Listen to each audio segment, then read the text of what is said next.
Am I the only person who doesn't really care about Grand Theft Auto 6? Like, I know this might not be a popular opinion or whatever, but I just am not excited about it at all. Like, I have 0% hype for it. I know that it's going to be a massive cultural event, and I can appreciate the artistry and the work that goes into the game. Like, it's definitely going to be a cultural phenomenon. It's probably going to be the highest grossing game of all time. It's going to sell the most copies on launch day ever. You know, it's going to make probably hundreds of millions of dollars, just like GTA 5 has over the years. But I just don't really care about it. Like, the Grand Theft Auto games, I've played Grand Theft Auto 3, Grand Theft Auto Vice City, 4, and 5, but I never really played the stories that much. Like, they never interested me that way. When I think about the Grand Theft Auto games, I think about, like, the cheat codes. The way that I would play them when I was a kid, I would put the game in my PS2. Actually, the first time I played it, my friend brought it over while my parents were out having dinner with his parents. So it was kind of like a sneaky thing, you know, we snuck it in the house and played the game. And he was like, dude, check out this game. You can, like, he put in the cheat code, you can drive a tank and blow stuff up. It was fun. It was a sandbox for, like, just blowing stuff up and living the life of a complete criminal or whatever. So you do that. You steal cars and you get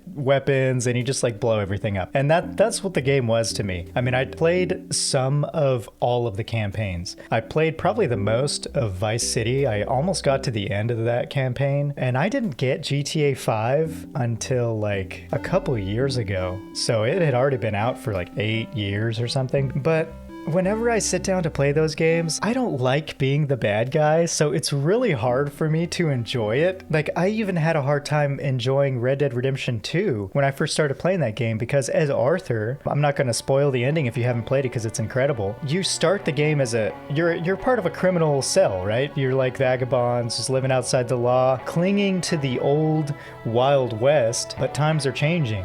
You know, the law's taken over, they're taking control of the cities and everything, and your time has ended. Like, you can't live a crazy Wild West life anymore. The law has spread to the furthest reaches of the wilderness. So that's the struggle of you playing as Arthur, being this criminal his entire life, and then has to learn to adapt or die trying. The complication is that when you start the game, you're like robbing people blind, you're killing people for almost no reason. It's really sad. Like, these people are begging you, you know, please don't take the only thing I have, you know, and it's like, oh my gosh, I don't want to do this, but you have to because it's part of the missions. So I almost put the game down because I just really don't like playing as the villain. But I pushed through it. Now it's like probably one of the best games I've ever played because there's a redemption arc. I don't know about the Grand Theft Auto games, but I don't think there's a redemption arc in any of those games. I think you're kind of an asshole or a shithead the whole way through. They're not good for your soul, you know. Specifically, like, when I sit down to play them, I don't want to live the fantasy of being an asshole. You know, that's not a fantasy for me. That's not something I want to live out. I want to imagine playing, unless there's some kind of light at the end of that tunnel. Like, I'll put up with it if there's a redemption arc and it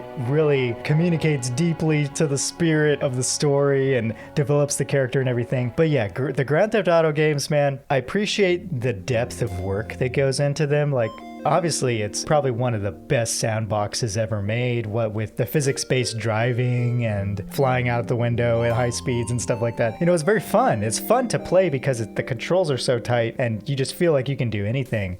And the jokes are funny. Like, in GTA 5, or maybe it was in 4, there's like a billboard for beer and it's Pisswasser, like piss water.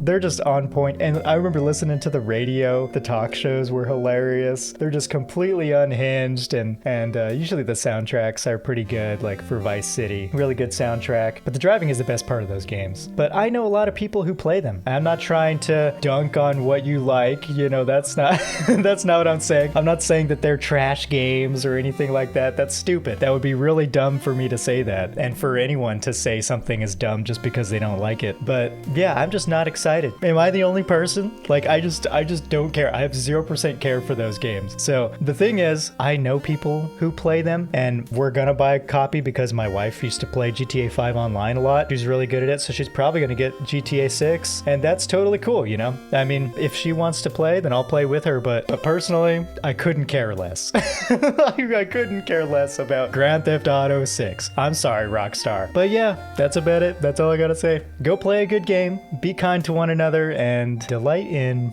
whatever games take your fancy. I'll see you next time.